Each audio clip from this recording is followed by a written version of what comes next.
चिकोडी तालुक्यातील मलिकवाड माध्यमिक शाळा 10वीचा निकाल 79.16%। मलिकवाड तालुका चिकोडी येथील सरकारी माध्यमिक शाळा मलिकवाड 10वी SSLCचा निकाल जाहीर झालाय।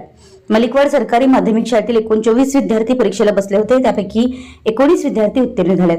यात प्रथम क्रमांक ऋतुजा बाबासो मंगावे 82.56%, द्वितीय क्रमांक नरगिस इस्माइल नदाफ 80.48%, तर तृतीय क्रमांक रिया गंगधर केरुरे 78.40% यांनी पटकावत उत्तुंग यश संपादन केले।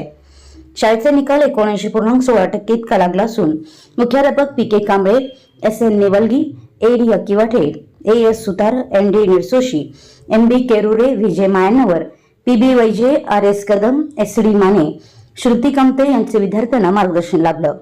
यशस्वी विद्यार्थ्यांचं सर्वत्र कौतुक होत आहे। विशाल क्रांती न्यूज साठी अमर माने, मलिकवाड।